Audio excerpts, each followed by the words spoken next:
Fala, meus amores, mais uma aula de geografia.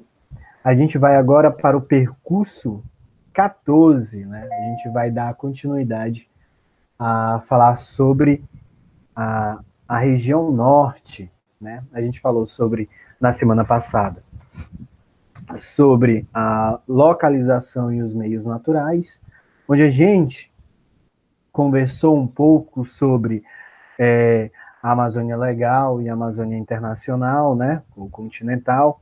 A gente deu as características.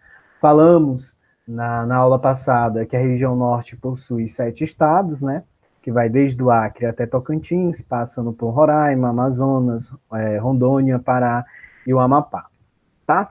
A gente falou sobre os espaços físicos, a gente falou um pouco sobre o relevo, sobre as planícies, planaltos, depressões que existe nessa região. A gente falou um pouco sobre o clima, né, dessa região, onde há uma quantidade maior de chuvas do início de janeiro até meados de maio, né? A partir de junho, essa quantidade de chuva ela cai durante o ano. A gente falou sobre a vegetação, falamos que não é só a floresta amazônica que é predominante dessa grande região, mas que tem algumas ilhas, né, onde existe cerrados, né, e existe também os nossos mangues. A gente falou também na semana passada que a floresta amazônica ela é dividida em 3 grupos, né, e a gente falou sobre esses 3 grupos, também falando lá do capítulo 2, no percurso 2 que a gente deu a aula, onde a mata ela é dividida em 3. Mata de igapó, mata de várzea e a de terra firme. Tá bom? A gente falou um pouco sobre a hidrografia da região e a gente parou por aí, né? E aí a gente começa hoje na página 124, que fala sobre a região norte, as construções e os espaços geográficos, aonde a gente vai começar hoje essa característica, tá? E aí eu fiz para vocês um slide, onde eu vou compartilhar aqui, novamente minha câmera não é boa, né? Já vinham falando há um tempo para vocês. A câmera não é boa, mas a gente está tentando. A gente tenta, né? Então vamos lá. Vou compartilhar.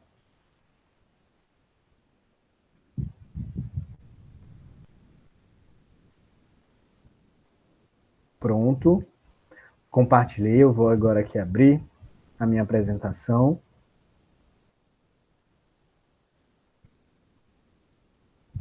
E aí, eu vou só compartilhar aqui.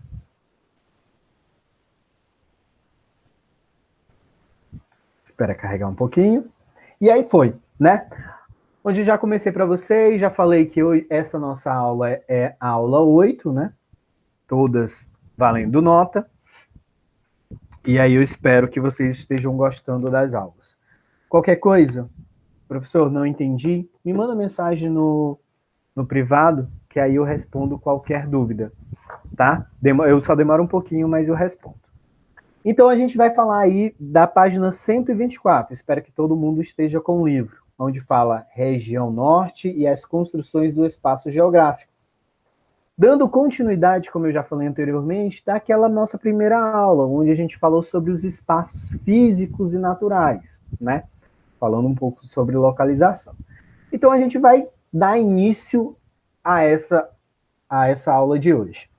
E aí eu coloco para vocês sobre o nosso Tratado de Tordesilhas. E aí o que foi o nosso Tratado de Tordesilhas? Foi simplesmente uma linha imaginária aonde a leste, né, era terras de Portugal e a oeste a terras da Espanha, né? Então Portugal ficou praticamente desde Belém até São Paulo, pegando um pouquinho do Paraná. Então toda a parte costeira ficou em relação a Portugal. Mas o que foi que aconteceu, né, ao longo dos anos? E aí a gente já falou um pouco sobre, eu acho que foi lá no percurso 3, deixa eu só voltar aqui, onde a gente falou sobre migração, né, mas não em relação à migração em si. Deixa eu ver. Foi lá no percurso 2. Percurso 2? Foi, Thiago? Foi percurso 2. Onde a gente falou sobre os bandeirantes, né? Lá no percurso 2, na página 22, a gente falou sobre os bandeirantes. O que foi esses bandeirantes? Os bandeirantes começaram a adentrar o nosso território brasileiro, saindo do estado de São Paulo, saindo de Salvador, saindo do Recife, adentrando o interior do Brasil. E aí, quando eles começaram a entrar no interior do Brasil, né, eles simplesmente acabaram com essa linha, aonde dividia, né, o território brasileiro entre Espanha e Portugal.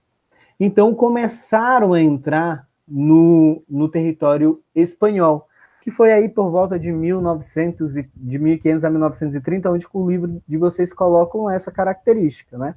Aonde, primeiramente, essas missões que chegaram à região norte, centro-oeste, que era da Espanha, foi a busca principalmente de pedras preciosas, naquela época, tá? E as missões religiosas, né? As missões religiosas da Igreja Católica para catequizar os índios, né? Principalmente da região norte. Então, essas foram as principais expedições saindo do litoral e chegando até o interior do Brasil, tá? E acabando com esse Tratado de Tordesilhas. Então, foi essas as principais características. Mas aí, quando acaba essa linha, né, e quando a região norte passa a pertencer ao Estado, passa a pertencer a Portugal, ela tem algumas características, né? Aonde a principal economia, quando eu digo região nordeste, é em relação à primeira grande economia, que é a açucareira, né? As grandes fazendas de açúcar que existiam na região nordeste, né? Principalmente também existiam na região do estado do Maranhão. E aí o Maranhão, para vocês não sabem, o estado do Maranhão e o estado do Piauí já fizeram parte da região norte, né? Então, em uma época, o estado do Maranhão e Piauí pertencia ao estado, à região norte, e outra época, o Maranhão e o Piauí pertenciam à região nordeste, tá? Então, na região norte, as grandes cidades, vamos dizer assim, ricas ou desenvolvidas era Belém, né? Isso no Pará, e também São Luís. São Luís que se destacavam em algodão, açúcar, arroz e o tabaco, né? Que é em relação ao fumo. Já na grande região amazônica, né, pertencente aí a Belém, o que se destacava eram os núcleos, né, em relação às drogas dos sertões, né? A extração de frutas e raízes, né, dessa floresta. E aí se destacavam várias coisas, como o guaraná, né, as ervas, os chás, as sementes, né? Se destacava também nessa droga do sertão a, a, a baunilha, né, o cacau, o gengibre, né, a castanha do Pará, muito típica também, o urucum, né, e o gergelim, características principalmente dessas drogas do sertão, tá? Então, quando o Nordeste se destacava em relação às grandes fazendas de cana-de-açúcar, a região Norte era princípio, né, a primeira economia da região Norte foi essa, principalmente, a gente pode dizer, a escravização dos índios, né, e também as drogas dos sertões que eram tipicamente vendidas, né, para a Europa. E aí eu coloco para vocês no século XVIII ao século XIX, né, as principais economias da região amazônica, e aí eu coloco para vocês o Guaraná, né, típico da região do Pará, né, quando era até então Belém, né, em relação ao Tratado de Tordesilhas. E aqui eu trago para vocês o urucum, né, que é o quê? Que é nada mais, nada menos do que o nosso corante, né, que a gente coloca.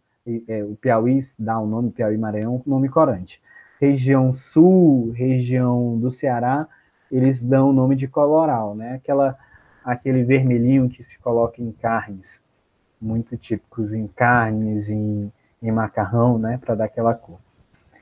Isso em relação à região norte, Amazonas, né, amazônica, tá? E aí eu coloco essa o quê? Essa fazenda, né? Essa fazenda de gado. E aí eu coloco essa plantação de cana-de-açúcar típica da região Nordeste, tá? Pegando o estado do Maranhão, né? Quando eu coloco o Nordeste, eu cito o Maranhão atual, mas na época a região do Maranhão pertencia ao estado do Pará, tá bom? Então essas foram as principais características, né? As principais economias desses primeiros anos de colonização portuguesa no Brasil, tá? E aí a gente passa para o próximo slide. E aí o próximo slide eu falo para vocês sobre o extrativismo do látex, né, que está aí na página 125 de vocês. E aí o que foi esse extrativismo do látex? E aí o livro para vocês fala que a partir de 1870 a região amazônica possuiu a recente grande número de imigrantes, né? O Nordeste, não sei se vocês lembram, quando a gente falou lá no Percurso 10, eu acredito que foi no Percurso 10, onde o Nordeste os estados migratórios, né? E aí eu falei para vocês que o Nordeste ele passou por uma grande crise, né? Uma grande seca. E aí começaram esses nordestinos a sair dessa região e começaram a ir principalmente na região sudeste, principalmente o estado de São Paulo, né, Rio de Janeiro. Mas boa parte dos nordestinos saíram do Nordeste e foram para Belém, foram para Manaus. Por quê? Porque nessa época o látex, né, ou a borracha vegetal, ela estava bastante em isenção, né? Era exportada principalmente para a Europa, né? Isso era a fabricação de pneus. Então o Brasil exportava 60, 90% de todo o látex para a Europa. Tá? Então foi o grande berço de ouro em relação a essa época, principalmente aí na região do Pará, Manaus, pegando um pouco também do Acre. Então a região norte ela começa a se desenvolver principalmente com látex, né? Que vai desde 1990 a 1912. 1900, desculpa, a 1912. Que foi o período de grande boom, ascensão do látex, né? Exportado para grandes países. Então, era principalmente uma matéria-prima riquíssima, né, no Brasil naquela época. E aí tiveram alguns pontos positivos, né, em relação a isso. Aí eu coloco, né, o livro de vocês fala imigrantes para essa região, então boa parte desses imigrantes sai da seca do Nordeste para a região Norte, à procura, né, de ficar rico de uma noite para o dia, vamos dizer isso, na exportação desse látex, né? A construção a construção do perímetro urbano de Manaus, principalmente de Manaus e Belém, tá? A construção de portos nessa época para a exportação dessa matéria-prima, principalmente para a Europa, né? Começa nessa região algumas pequenas indústrias, né, de bens de consumo, né? Algumas indústrias começam a se instalar nessa região, aonde Belém e em relação a Manaus não éramos grandes cidades, grandes centros urbanos nessa época. Então eram pequenas cidades onde começavam a se dar os primeiros passos, né? Por isso que se destaca a região de Belém e a região de Manaus, tá? Principalmente pelo quê? Não existiam estradas, ainda não existem grandes estradas que liguem a essa região. E aí o que é que acontece? As estradas dessa região são os rios, né? Então, os rios são aonde as grandes estradas que levam pessoas da capital ao interior ou ao litoral. Então, tem essas características principalmente, tá? E aí, com isso, veio grande investimento estrangeiro, tá? principalmente da Inglaterra, veio investimento da Alemanha também nessa região. Então, essa região teve bastante investimento estrangeiro para o seu desenvolvimento. Mas, e aí aqui é o látex, né? São essas árvores onde eles cortam, né? E aí sai esse líquido branco, que depois vai para a indústria e se torna borracha. Tá bom? Deixa eu ver. E aí eu trago para vocês. E aqui é o teatro do Amazonas, né? O Teatro do Amazonas, que foi inaugurado em 1846, quando o Estado estava em bastante ascensão em relação ao látex. Então, grandes produtores vieram para essa região, né? Então, teve grandes construções de casas, de centros, né? Comerciais, grandes estradas, pavimentação, urbanização. Então, a região amazônica, né, foi bastante promissora nesses 12 anos de produção do látex, tá? E destacando, as duas regiões que mais se destacaram, né, entre os 7 estados foram Amazonas e o Pará, né, Belém e Manaus. Tem essas características, tá bom? E aí, porém, o que foi que aconteceu? E aí, deixa eu voltar um pouquinho aqui. Porém, esse látex, ele perde um pouco o valor, né? Até então, era 60% desse produto era exportado, mas o que foi que os ingleses fizeram? Os ingleses viram que esse produto era bastante rico, né? E aí viram e chegaram até o Amazonas, chegaram até o Acre, pegaram algumas mudas desse produto e levaram principalmente para a Índia, levaram para a África e fizeram um plantio, né? Fizeram vários plantios em relação a esse produto. E aí, quando esse produto, né, na Índia, também na África, começou a ter um porte adequado para começar a extrair o látex, então os grandes fornecedores, né, exportadores, né, os compradores dessa época, eles não quiseram mais. Né? Começaram a comprar esse produto de outros países, né, principalmente da Inglaterra, que era um produto bem mais barato, o preço, e a qualidade um pouco melhor do que o produto brasileiro. E chegava bem mais rápido, tá? Lá, quando eu tinha fazendas e fazendas de látex, aqui no Brasil não teve esse incentivo, né, dos grandes senhores. Eles iam na mata e extraíam esse produto, não tinham grandes fazendas para fazer essas características. Então, a partir de 1912, o látex no Brasil, né, o látex no Brasil, a nossa borracha natural, ela perdeu um pouco o valor. E aí, esses grandes centros urbanos se viram da noite para o dia sem nenhum recurso, né? Ou o recurso que vinha era bastante pouco. Então, muitos senhores dessas regiões, principalmente de Belém, principalmente de Manaus, eles começaram a vender suas propriedades e sair desses locais, né? Porque não tinha nenhuma perspectiva para eles, né, nessa região. Então, ele tinha um grande produto e praticamente da noite para o dia esse produto não valia mais.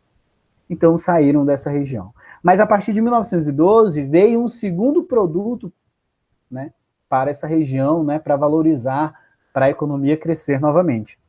Que foi, né, a partir de 1912, que foi a pimenta do reino, né, típica das drogas dos sertões para exportação e a descoberta de manganês, né? Ainda muito pouco em relação a isso. Mas esse manganês, deixa eu ver se tem alguma característica aqui mais na frente. Acho que tem, a construção do espaço geográfico. E aí eu trouxe para vocês o manganês, né? Muito característico, principalmente aí do Pará, né? Hoje, muito no Pará, né? Em relação à bauxita. Mas esse manganês, o que é que se faz com essa rocha bruta, né? E aí vem o cobre, vem o zinco, vem o alumínio, né? Vem o vidro, vem o metal. Então, todos característicos dessa matéria-prima que é o manganês. E aí eu trago para vocês em relação ao que? Ao Guaraná. Também característico dessa segunda onda de desenvolvimento. Né? Então, Manaus e Belém começa a crescer novamente no Brasil com esses dois produtos, principalmente para exportação. Aonde? Nessa época começa a primeira e segunda Revolução Industrial, e aí eles enviam esse produto principalmente para a Europa, né? Principalmente para a Inglaterra, para começar a fazer as primeiras máquinas dessa Revolução Industrial, tá bom? E aí eu trouxe para vocês essa árvore, essa floresta típica, principalmente da floresta amazônica, tá? E aí eu venho falar para vocês um pouco sobre os governos militares, né? O governo militar. E aí, não sei se vocês lembram, né? O que foi que eu falei sobre o governo militar? Lá no percurso, deixa eu ver qual foi o percurso que eu falei sobre o governo militar, gente. Deixa eu ver. Percurso 9. Percurso 9? Foi? Acho que foi um pouquinho antes. Deixa eu ver se foi percurso 9 mesmo. Não, foi um pouquinho antes. Foi um pouquinho antes. Tiago Vasconcelos. Deixa eu só ver aqui qual foi o percurso que a gente falou sobre. A gente falou sobre migração no percurso 4, ok? Falamos um pouco sobre isso. Exportação, escravização, falamos um pouco, histórico. Epa, não vou encontrar.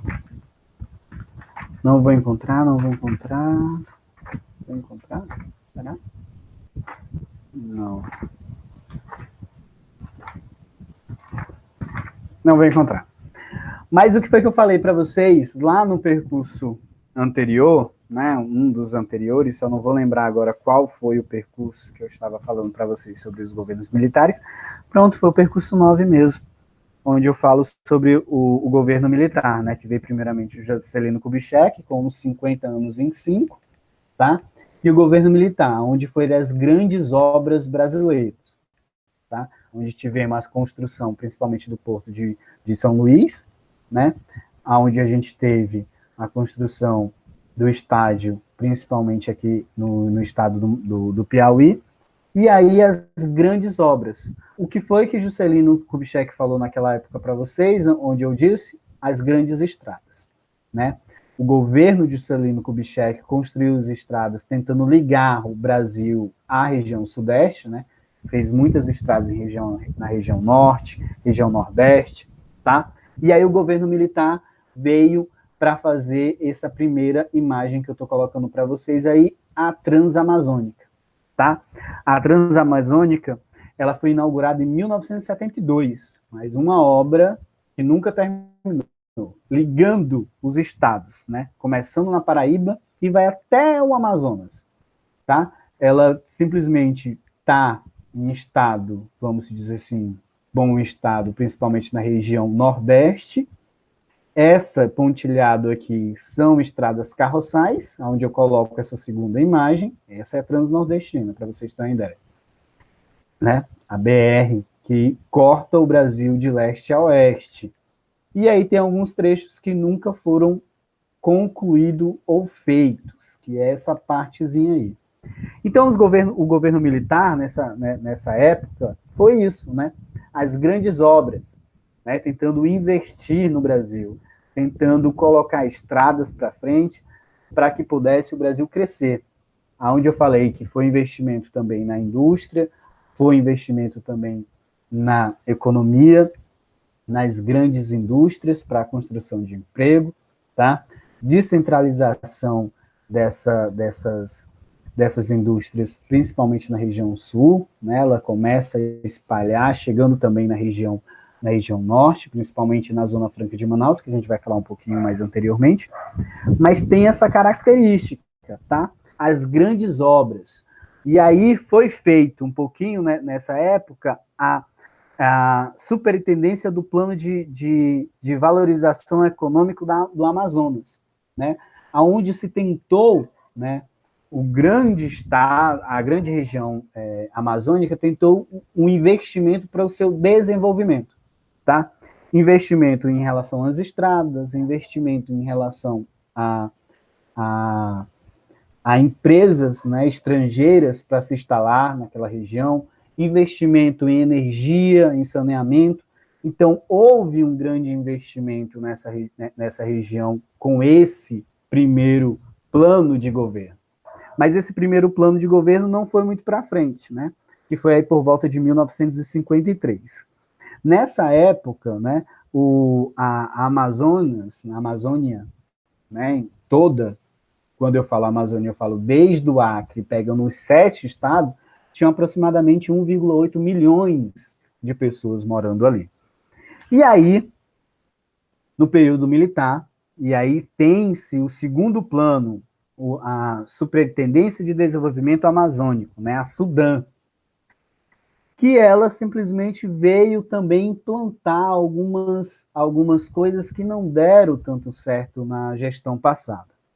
E aí foi investimento também na urbanização, investimento em relação às grandes estradas, que foi no período militar que se construiu, ou se começou a construir a Transamazônica, né, que foi inaugurada em 1972, que nunca foi terminada, mas foi inaugurada. Em relação à grande extração de minérios de ferro nessa região, mas começa, quando eu falo em minério de ferro, eu não cito até então o Pará, né? Se começa as jazidas ali por volta, né, do estado do Amapá, e aí depois essas jazidas é descoberto jacida de manganês, bauxita, no estado do Pará, tá? Então esses foram os grandes investimentos na região norte. Grande quantidade de pessoas sai, principalmente da região Nordeste, como eu falei lá em relação à migração, sai pessoas em relação à região Sudeste, tá? Com a crise do café, então sai todo mundo à procura de trabalho na região Norte, e onde é um investimento maior dos militares, tá? Tentar desenvolver essa região, né? Tentar colocar essa região no mapa, né? Chegando simplesmente fazendo uma ligação entre o Norte e a região Sudeste. Mas também não foi tanto assim para frente, mas teve grandes investimentos. A Zona Franca de Manaus cresceu muito em relação nessa época. O estado do Pará também cresceu muito. Então foram áreas que foram crescendo ao longo dos anos, principalmente no período militar. Como eu falei anteriormente para vocês, grandes obras, grandes investimentos, foi em relação ao no período militar.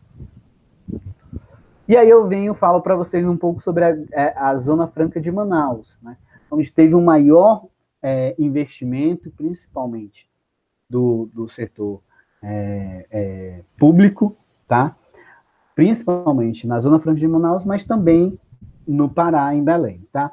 Aí a criação do SUFRAMA, né, que é o terceiro programa, que foi por volta de 1967, aonde a distribuição industrial de Manaus, então indústrias chegaram, principalmente de autopeças, de automóveis, chegando nessa grande região, aonde essa distribuição industrial, essas indústrias que chegavam nessa região pagavam bem menos impostos, então eles eram isentos, essas empresas eram isentas quando se instalavam no estado de Manaus, então elas não pagavam quase nenhum imposto. Em relação ao grande comércio, principalmente dessa região, então, se eu tenho indústria chegando, eu tenho um comércio.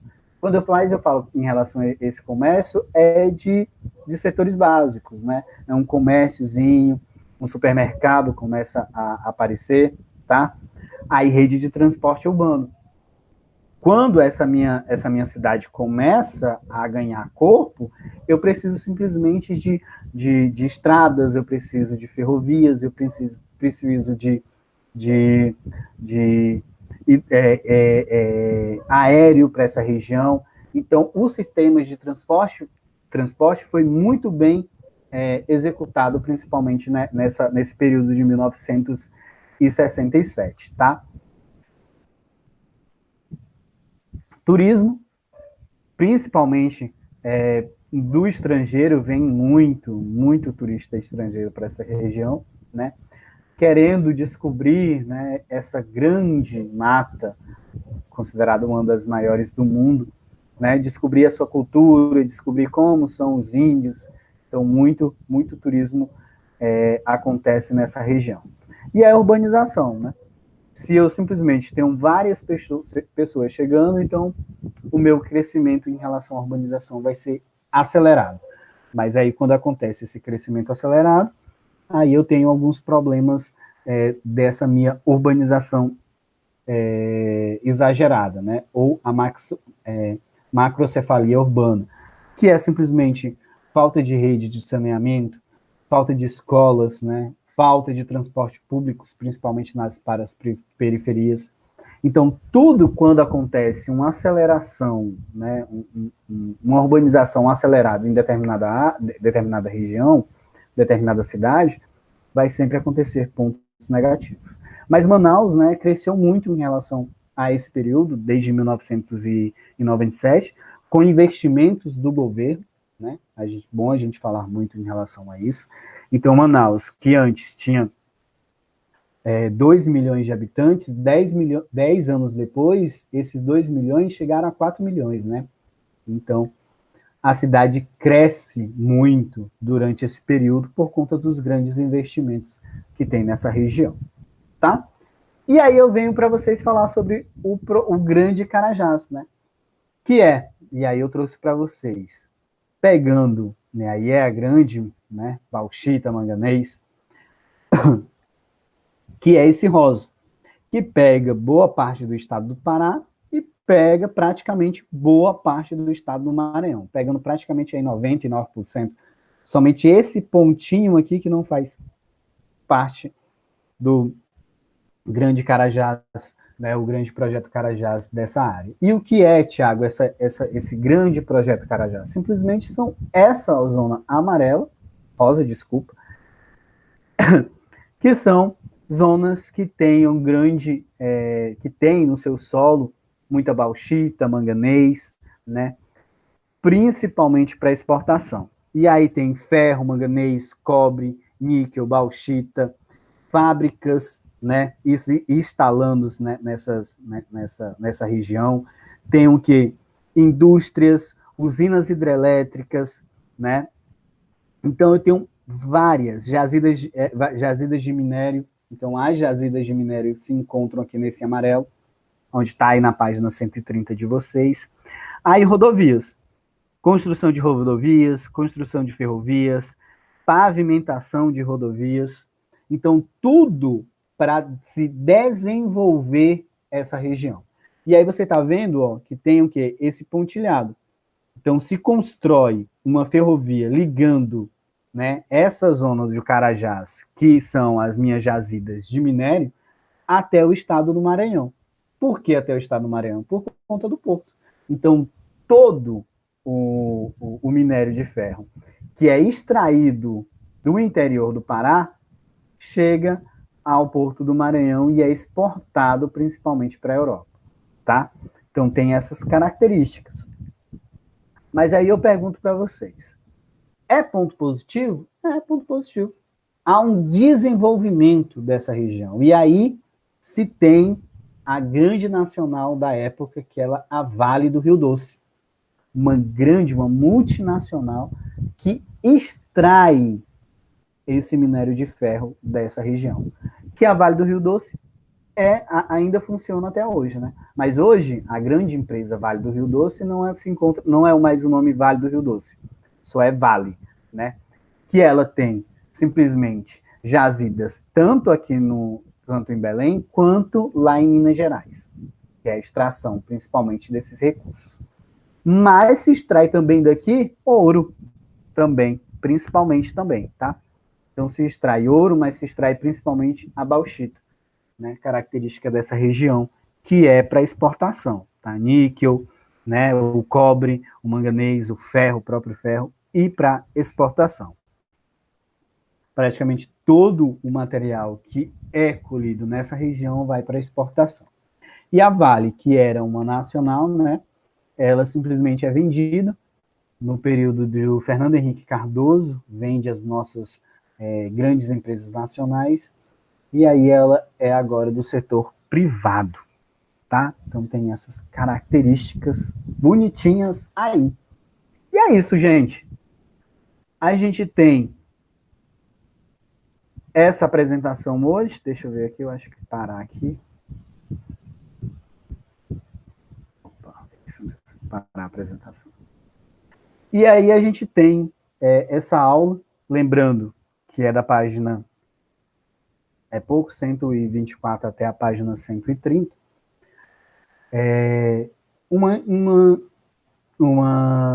Como eu falei anteriormente, é um complemento da aula anterior, né, que a gente começou a falar sobre a Amazônia, né, quando a gente começou a falar sobre localização e meios naturais. E aí a gente vai falar sobre um pouco sobre essa construção, né, dessa grande região, né, as principais economias durante os anos todos, mas pegando sempre uma pincelada para não ficar tão cansativa a aula para vocês.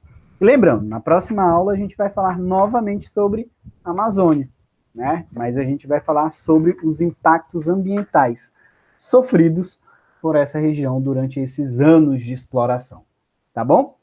Então, obrigado, fique com Deus, e qualquer coisa pode me procurar. Até mais.